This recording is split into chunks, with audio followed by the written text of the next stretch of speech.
channel What's Not to Hike isn't known for paranormal encounters. Its focus is usually on long-distance treks, camping, and bothy stays throughout the UK and Europe. But during a late October trip to Scotland's Galloway Forest, a casual collaboration took an unsettling turn. What was meant to be a laid-back Halloween special with Ben from Adventure Outdoors became something far more disturbing. The plan was simple: hike to the remote white-legged bothy, settle in before the storm hit, and film the experience. But what unfolded left both men visibly shaken. Well, hello again everyone. Welcome to Bonnie, Scotland. And if you haven't recognised by now, if you must coming in, it's we're at a place called White Lagan Bothy.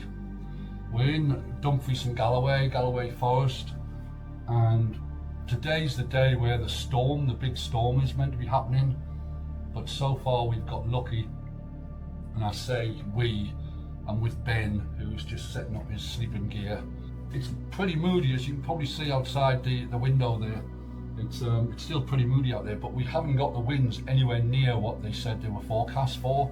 I mean, they were talking about 60, 70 miles an hour, but we had the odd gust. We had to stop off and get some petrol for the car. Both men were seasoned outdoorsmen, practical, level-headed, and not easily swayed by ghost stories. Their only real concern heading in was the weather. Storm Ashley was moving in fast, with winds forecasted to hit 90 miles per hour. Despite the ominous skies, they arrived in high spirits. The hike to the bothy was atmospheric but manageable. Once inside, they unpacked, laid out sleeping gear, prepped dinner, and settled in with a couple of drinks. It was cold and breezy, but nothing they hadn't faced before. Oh well, so I was wrong. Looks like the winds have come, although still not as strong as forecast, but it is definitely, it's almost like you feel the storm's on the way.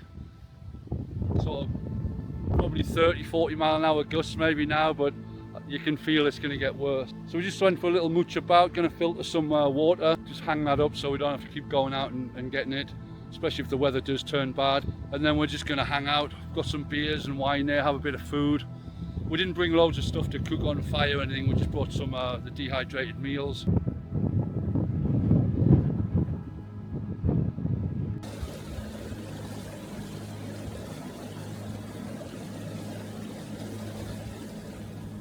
At first, the mood was exactly what you'd expect. Two friends riding out a storm in good spirits, swapping stories, checking gear, and laughing over the wind howling outside. But the lightheartedness didn't last. The first strange moment came when a kettle appeared on the stove, despite no one lighting the fire or recalling placing it there. Each assumed the other had moved it. They shrugged it off, blaming the mix-up on distraction or memory lapse. But then, something more unsettling occurred. Two saws, previously secured on the wall, were suddenly found on the floor, dislodged without cause and with no clear explanation. Let me show you around again. So that's the, well actually I'll have to spin the camera around. There's the candle, I think that looks really nice. Down here is the fireplace.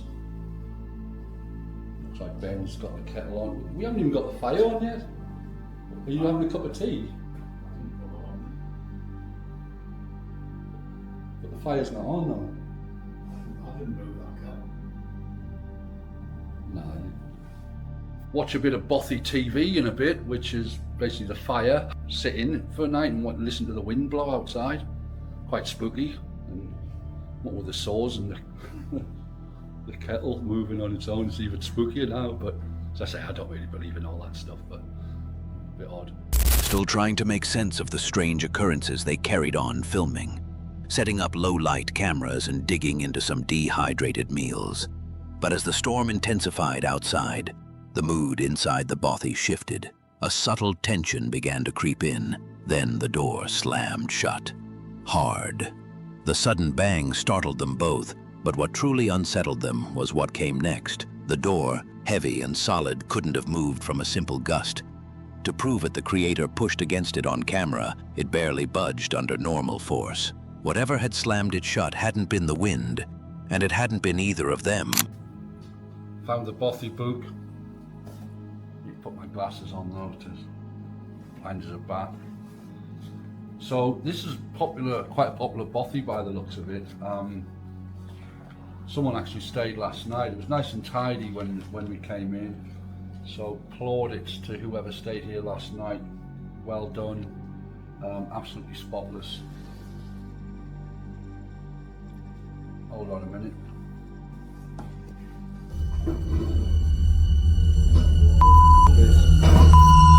No, I'm out. I'm out of here. No.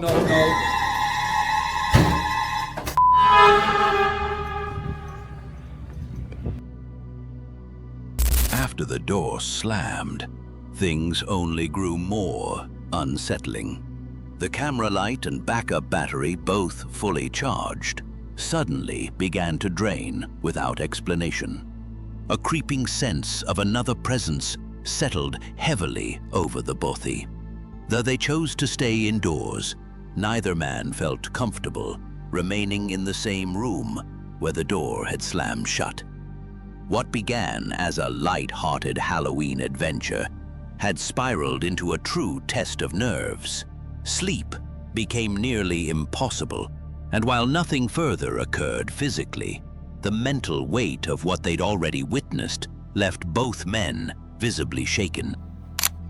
The thing is, and now my light that's attached to my the cold shoe on the tripod, that was just charged before I started filming tonight, and that's now just died. Weird stuff was going on earlier with the saws, so we're convinced the kettle, we've now convinced ourselves the kettle might have always been on the stove, but we have to look back at the previous footage when we came in to see where it was. But see, now this battery's dying as well on this camera, and it's again just been charged in this last like 2 hours or whatever. So something really weird going on. We were going to sleep in this room because it was a bit warmer than the other one, and plus the other one, the door's rattling from the wind, so, but there's no way I'm sleeping here. By morning, both men agreed it was time to go. The bothy itself was in great condition, and the surrounding landscape was undeniably beautiful, but neither was willing to endure another night there. Though they weren't believers in the paranormal, they couldn't deny how strange the night had been. The unexplained movement of the kettle and saws, the slamming of the heavy door, and the sudden battery drain, all within such a short span, defied easy explanation. And it was all captured on film. The footage spoke for itself, leaving the audience to draw their own conclusions. So, what do you think really happened? Let me know. On May 13th, 2025, Larry shared a video on his YouTube channel, Work Less, Enjoy Life More. What began as a straightforward winter overlanding trip into the remote wilderness of Moab, Utah, quickly took a darker turn. Joined by friends Vic and Jeremy, the plan was simple: spend a few peaceful days fishing, relaxing, and camping beneath the stars in their custom-built rigs. But by the end of the trip, Larry would capture what he now describes as the most unsettling experience he's ever had while camping. For days, the group had been completely off-grid, camped high in the mountains near a secluded alpine lake, promising isolation and the perfect spot for trout. My name is Larry. If you're new, we're actually camping in Moab, Utah this time. It's very windy today, so hopefully you can hear me over the wind, but I'm actually camping with a friend of mine, Vic. So we're out here, we're getting ready to actually go fishing here. He's got a side-by-side, a really nice one at that. And so we're gonna get ready. We found this really cool little pond up in the mountains. So we're gonna head up that way, and we already kind of pre-scouted it out, and there's so many fish in there. I think it should be pretty easy to catch a fish this time. I know it's been like 4 videos in a row now I haven't been able to catch anything, but I have a good feeling this time that we're both gonna catch some. Yep. Yeah. They spent the first part of the day traversing rugged terrain, casting lines into icy alpine waters, spotting wildlife, and soaking in the vast, dramatic views of the Utah desert. It was the kind of overlanding day most only dream of. Grueling, scenic, and blissfully uncomplicated. That evening, with wind gusts nearing 30 miles per hour and temperatures plummeting, they chose to bunker down around a makeshift fire built inside an old ammo can. Dinner came courtesy of a supply run into town. Hot honey chicken sandwiches from a local brewery, avoiding the need to cook in the howling wind. So we had plans to make a dinner tonight, but one of Vic's friends is also camping with us. He left earlier to go into town, so he's picking us up some sort of chicken sandwich from a brewery, from Moab Brewery, right? Yeah. Yeah, so looking forward to that. So I guess I'm not gonna be cooking dinner tonight, but that's all right. Should be worth it. We've been sitting out here, we've been wanting to make a real fire, but it's just the winds have just been so strong all night, nonstop. I don't know what they are, 30-mile-an-hour winds or something. You can see the full moon back there. That's nice. But yeah, we've just been sitting around a little ammo can fire pit tonight, and God dang it. Dude, this freaking chair. I was just trying to like. As the firelight danced and the full moon climbed above the canyon walls, the group's conversation wandered between stories and gear, while their camping dogs dozed quietly nearby. Then the sky shifted. First, a single light appeared, then a second, then a third. Suspended high above, the lights hovered in absolute silence. No flicker, no engine noise. They weren't aligned like typical aircraft, nor moving in any recognizable pattern. Instead, they seemed to rotate, slowly forming a perfect triangle before fading from view, only to reappear minutes later. For nearly an hour, the lights returned again and again, always in the same area, always soundless. There's three again. Oh, it's coming back. Look, there's another bright one. All right, there's two bright ones. Now they both went away. Here's another one, another bright one. There's two bright ones again. At one point, the lights aligned into a triangle so perfectly symmetrical it mirrored the classic images of TR-3B aircraft, often linked to secretive government projects or UFO lore. Larry was transfixed. He remained outside for nearly an hour, narrating the moment to his camera and viewers, but unable to come up with a rational explanation.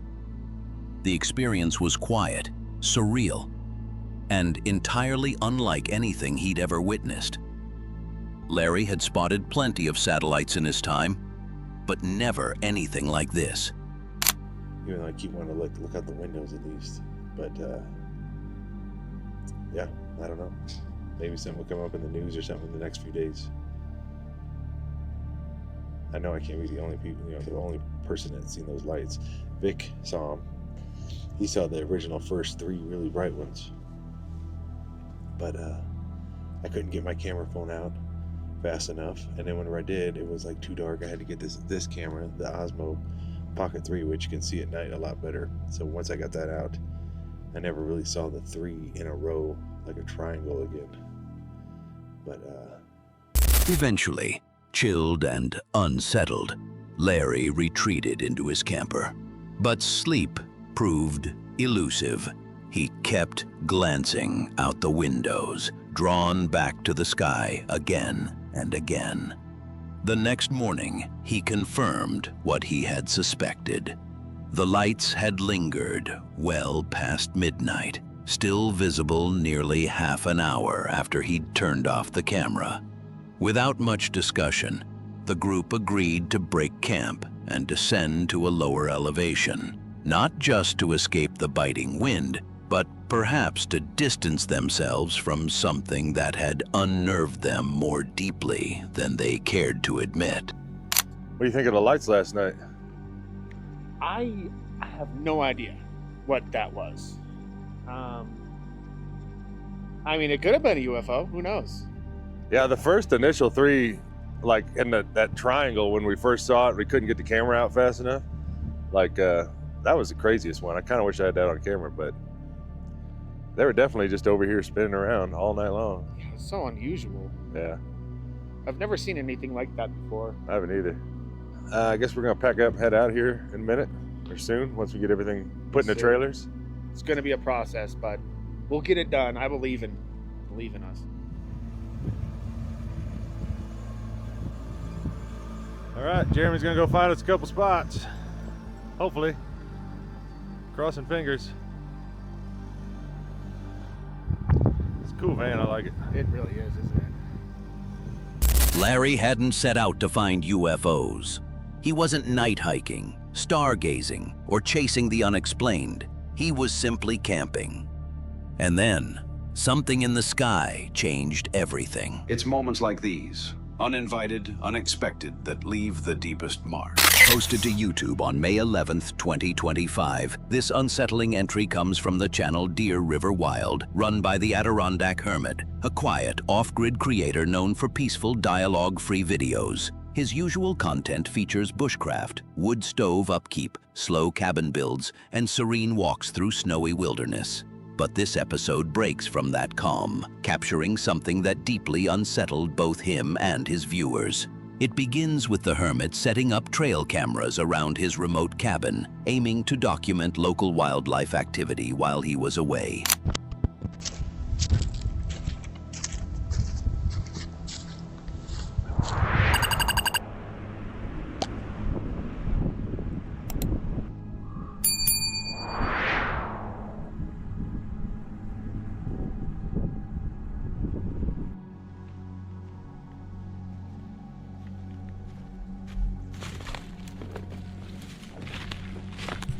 With a thin layer of snow blanketing the ground and a biting wind whispering through the trees, he placed several trail cams in key locations, along the trails, near the riverbank, and at the cabin's entrance.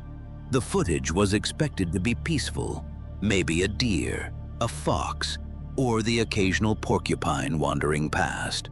But not long after setup, a powerful windstorm swept through. Violent gusts rattled the trees and shook the cabin, knocking several cameras out of place.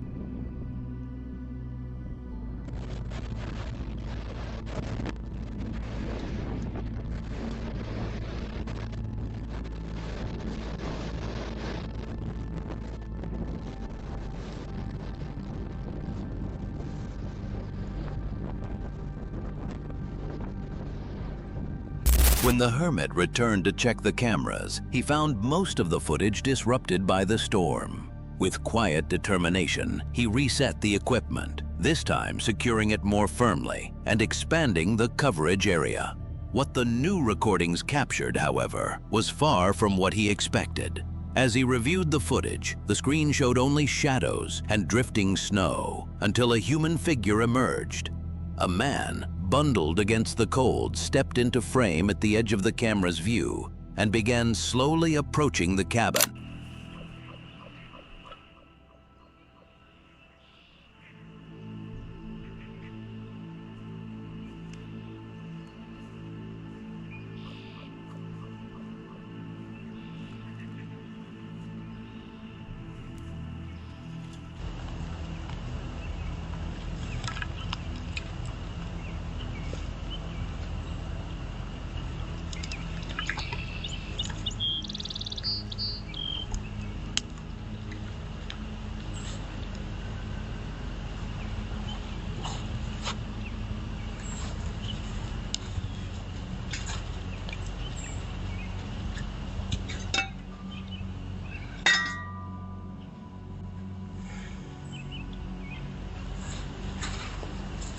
He didn't knock. He didn't appear lost. He moved with intent, circling the cabin before eventually stepping inside. There was no damage, no forced entry, but his presence felt deeply wrong. The hermit didn't recognize him, and given how remote the cabin is, the visit was more than suspicious. There are no nearby towns. No casual hikers venture this deep into the wilderness without a reason. and if the man noticed the trail cam, he showed no concern, making no attempt to conceal his face. For nearly 2 minutes, he lingered on the property, inspecting gear, peering into the cabin and seemingly weighing his next move.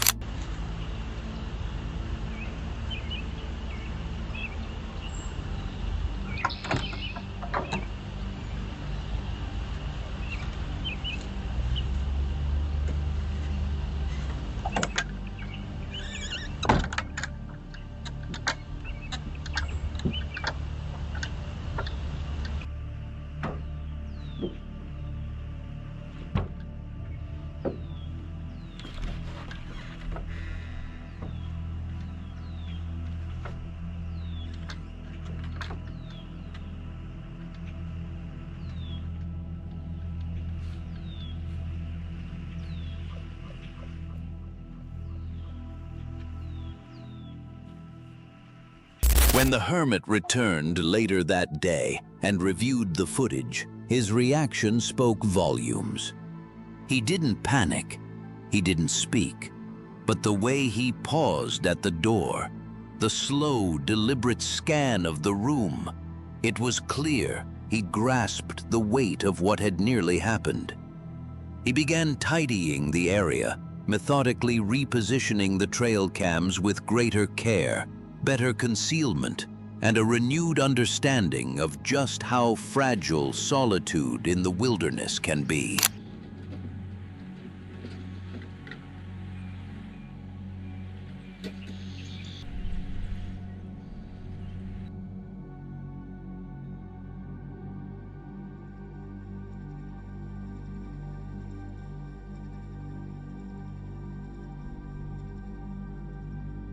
Unlike a supernatural encounter or unexplained phenomenon, this incident strikes a more personal, unsettling chord because it's real.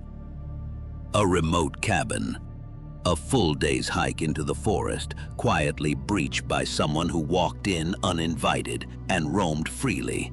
There was no theft, no damage, no direct confrontation. Yet the intent behind it all remains a mystery, and that uncertainty is what makes it so deeply disturbing. On April 15th, 2025, the Wandering Series YouTube channel shared one of its most unsettling explorations yet. Known for filming spontaneous journeys, guided by the infamous Randonautica app, the creator began this trip with a lighthearted intention: money. But what the video captured was far from lucky. With nothing but a walking stick and his camera, he ventured deep into the Canadian wilderness, unaware of the disturbing turn his adventure was about to take. Hello everyone, welcome to the Wandering Series. Hey, it's finally nice out again. That means we can go do some Randonautica, because look, it's gorgeous. Sorta kinda, it's plus 20 out, which makes it really nice, but it's not officially spring yet, so everything is just like dead. So basically, let's get this train rolling. I did get this pro membership, so now I don't have to worry about points. I'm thinking I'll probably do like an attractor, right? And we want to attract some money this time. It didn't work last time, but today maybe the spirits will be nice to me and will give me some money. Hey, that wouldn't be too bad. So let's start. Places at the in the water? No, it's actually not, if you look. Well, we can start heading over there. That looks like to be our first spot, so let's start heading. The video opens with him hiking up rugged hills and pushing through thick brush, clearly enjoying the unpredictability that Randonautica offers. His first point takes him to a strange discovery: an old, rusting excavator abandoned deep in the woods. While not completely out of place, its presence is unsettling. There's no nearby construction site, and the machinery appears untouched for years. He films the eerie scene, noting the isolation and decay, then continues on his way, unaware of what lies ahead. Let's see here. Still way more down. But it looks like if we take this way, right? Like, cause I'm feeling, it looks like we gotta go up this hill and up there. We just got like a rig out there. I kinda wanna go like,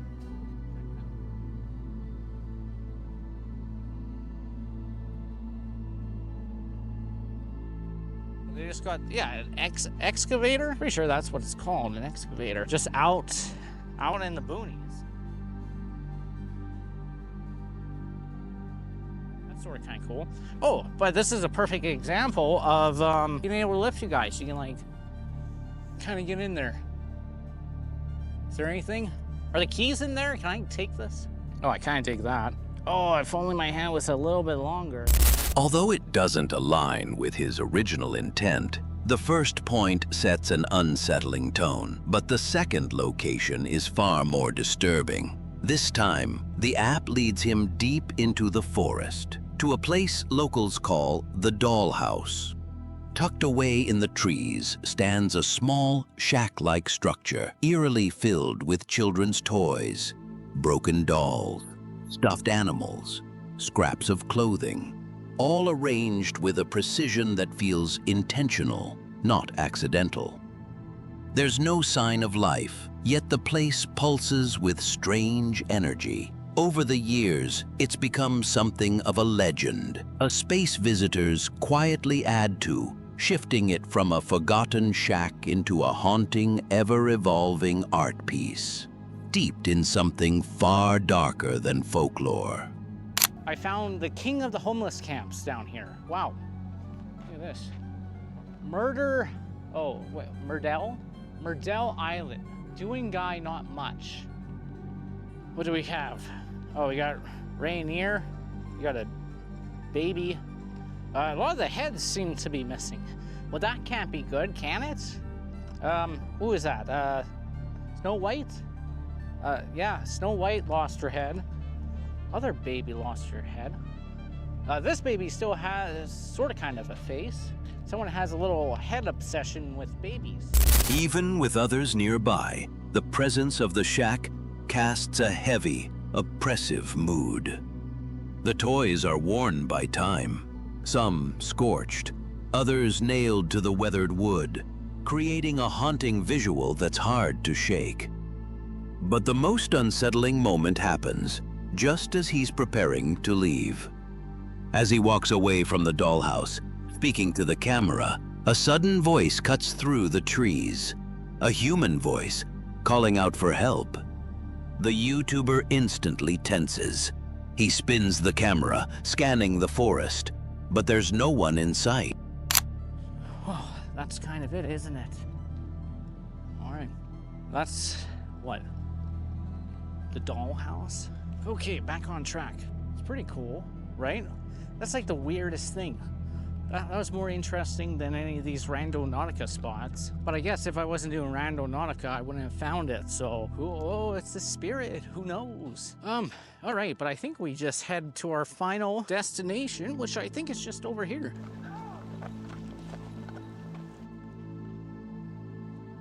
Did you guys hear that?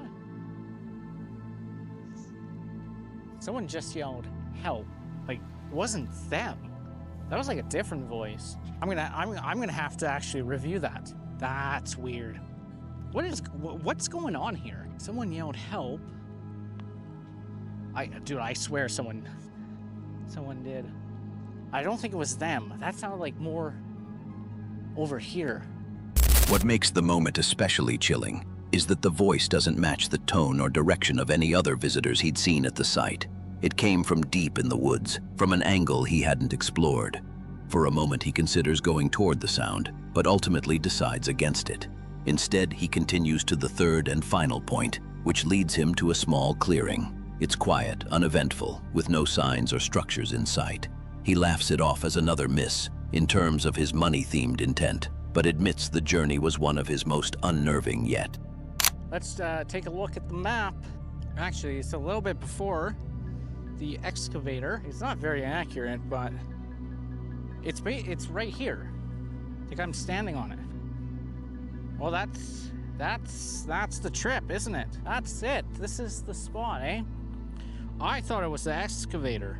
This is just a whole lot of nothing. It is kind of pretty though, right? I have struck an out. No money. 0 for 3, right? Well, can you guys see that? How do you do it? Something like that? 0 for 3. Kind of disappointing, isn't it? I was hoping to find some money. The only one that could have been, well, probably out on the shoreline. Maybe there's like buried treasure. I should maybe bring like a little shovel. Be like, is there any treasure here? Do some, what do you call it? I was gonna call it grave robbing. Treasure hunting. Treasure hunting. That's what we're doing. While Randonautica didn't uncover any financial treasure, it led him on a psychological descent into isolation, symbolism, and potential danger. Was it all just coincidence? A trick of the environment? Or did the app truly guide him toward something or someone that didn't want to be discovered? What do you think happened out there? Let me know. The YouTube channel Exploring with Bear has earned a devoted following by fearlessly venturing into some of the most chilling locations imaginable. In this particular video, Bear and his team push the boundaries once again during a tense night exploration, and this time the danger feels disturbingly real. It begins just before sunset, as the crew uses the Randonautica app, focusing on the morbid as their intention. The coordinates lead them deep into the woods, far from any trace of civilization. Welcome back to another adventure, fam. If you're new to the channel, I'm Jared Bear. For today's adventure, I'm filming with my nephew Jakey. Hi guys. We are in Helltown right now on this abandoned haunted road. We're going to try using the app Randonautica. And for those of you that don't know what Randonautica is, Randonautica is a mobile app that uses quantum random number generator to provide users with random coordinates in their local area, encouraging them to explore and discover new things. so essentially what Randonautica does is it takes your mind, it takes your thoughts, it takes your attentions and sends you by map to a location that when you arrive there, you're supposed to find something that lined up with your intention. Like if you're thinking something scary, it's supposed to lead you somewhere scary. If you're thinking money, like it could lead you to money. So what do you think? Money? Creepy? Spooky? What should we do? Creepy. Creepy? Creepy. Creepy. So without further ado, let's just jump right into this Randonautica adventure. We're on this crazy, haunted, abandoned road in Helltown. Who knows what we're going to find out here? There's so many crazy stories about this. As night falls, the group navigates rough, uneven trails, armed with only a single working flashlight. Not ideal for a journey into darkness. Almost instantly, the forest feels wrong. Distant howls begin to echo, initially easy to dismiss as coyotes, until the sounds take on an eerie, almost human quality. The howls shift unpredictably, circling the group, deepening the unnerving sense that someone might be watching. It's already got a way more spooky vibe though, don't it? This place, I'm telling you, at nighttime. And there's Wendigo, man. There's so much out here. It's insane.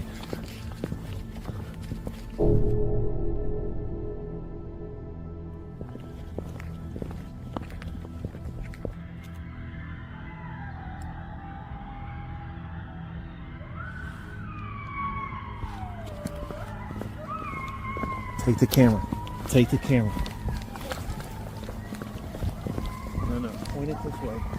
Get this on film, not me though.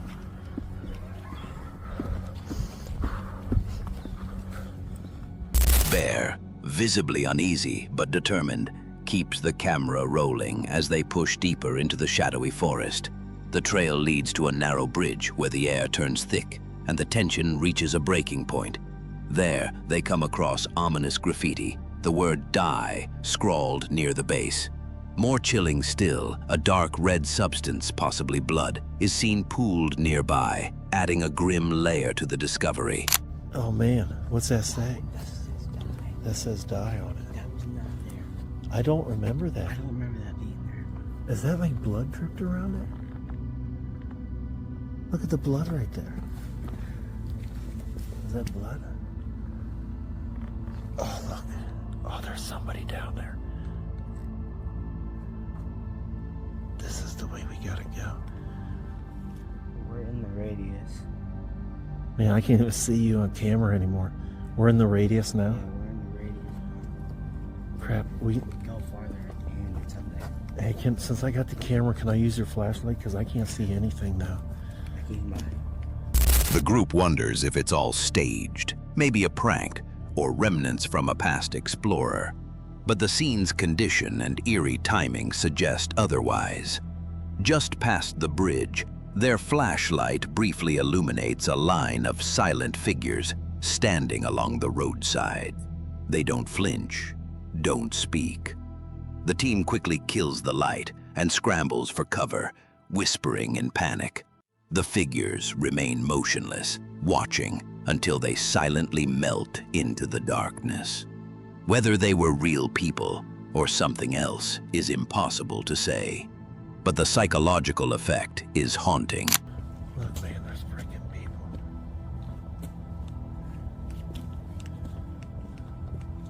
That makes me a little nervous. No. Yeah, it said die. Oh man, what is going on? Here, keep your light down. Hopefully they don't see us.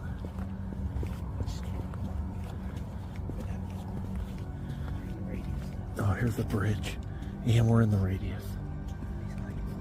When they finally arrive at the Randonautica-generated location, they uncover a small, weathered container buried beneath dense foliage. Inside are objects that feel unsettlingly personal and disturbing. A used glove, a stained scrunchie, charred scraps of paper, and a foul-smelling, gritty substance that clings stubbornly to their hands. One of the papers is marked NU7, which they interpret as either a coded message or a warning. The collection leaves the group with an overwhelming sense that they've stumbled upon the remnants of something truly sinister. Do you see something? Yeah. What is it?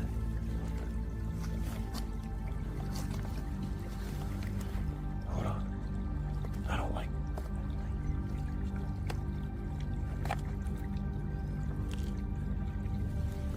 Well, let's put the lid back on. Hold on. People are coming. We'll take that with us. Okay. We need to. What is going on here? That's a cool find. That's something. Yeah. There's like I don't know. Him walking. Man, it's getting dark. We need to get back to. We'll check that out at the truck. Yeah. Let's go to the truck. Where'd you find that at? It was like Right at the corner of the bridge. Yeah. Were those people just on the bridge a minute ago? On this bridge. Do you think? As they begin the trek back to their vehicle, the fear intensifies. A wave of itchiness, nausea, and unease sets in, possibly psychosomatic, but disturbingly real in the moment. Even the sight of an old walkie-talkie, likely left behind on a previous trip, sparks a surge of paranoia. Bear begins to question whether opening the box was a mistake. The contents now feel less like clues and more like a curse, and their sudden physical symptoms only deepen the growing sense of dread.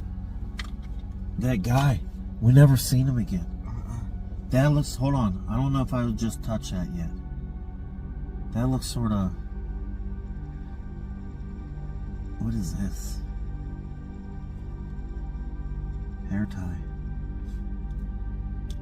Really dirty. It's like got stains on it though. There's stains on that. A glove. One glove. There's a bunch of dirt and crap. There's like white dirt in there. It's a different kind of dirt. Piece of paper. Number 7. It's burnt on the sides. Number 7. Here, let's show the camera. NU7. You think number, Jakey, stands for number? Yeah. NU7. Is that a stain on the side of that too? Is that burnt or is that like a blood stain on the corner of that? That's burnt. You can tell from the black. On the edges. I know that circle is, but what about on the right on the edge? Is that a stain? That has to be Or is that burnt. burnt too? That has to be burnt. That's creepy. What's number 7 mean? Number 7, I don't know. Ah, I'm all feel like I got ticks all over me. Number 7, a glove and a hair tie. That's sort of creepy. Bear confesses on camera that despite countless unsettling encounters in past explorations, this one left him genuinely rattled. The silent figures, the menacing graffiti, and the disturbing contents of the box all collided into something far too chilling to dismiss as coincidence. The question lingers. Was it all just a string of eerie luck and shadows? Or did Randonautica guide them into the path of something truly malevolent? Whatever the truth, Bear and his team walked away with a story that still haunts them, and perhaps a warning never to return. Meet Nick and Ted, the dynamic duo behind the popular YouTube channel, The Hunting Public. Their videos capture the unvarnished reality of hunting across the country, often on rugged public lands. They showcase the challenges, strategies, and breathtaking moments the outdoors has to offer. However, one particular trip pushed their limits like never before, confronting them with a fear far greater than any wild animal. The day began like any other, an early start on the final day of their hunting expedition, determined to make every moment count. Up and at 'em early. We got some moves to make. We got to get in there nice and quiet. We'll see you on the other side. 10-4, we're gonna do the same. Yeah, we're out here. Their plan was to venture nearly a mile and a half deep into the forest, aiming to establish a spot near fresh signs that hinted at potential success. The silence of the woods heightened their focus as they positioned themselves high in a tree stand, overlooking newly disturbed scrapes, ready and alert for whatever might come their way. Alright, so me and Dad are set up. We ended up getting almost a mile and a half back in here. We're walking this ridge top like we were talking about. It ended up being 3 super fresh scrapes. And they're just like completely pawed down. No leaves sitting on them or nothing. Everything appeared routine. Just another morning dedicated to the hunt. Then, without warning, the tranquility of the forest shattered.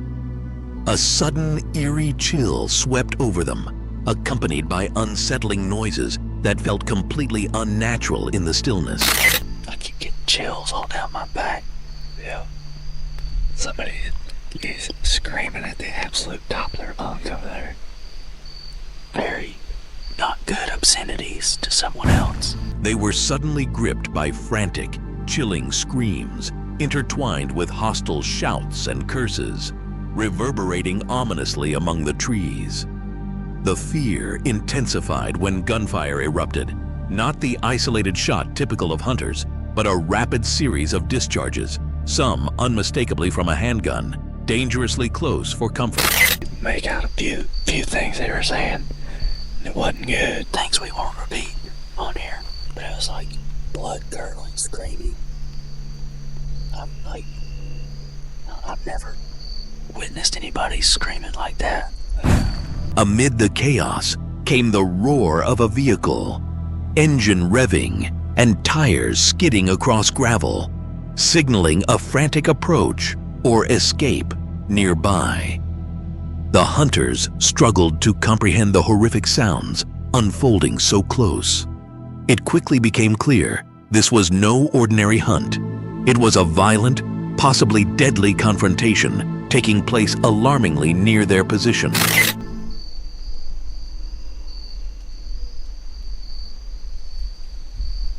Still screaming. Sounds like somebody crying. Sound like something off a dang horror movie over there. Pretty scary.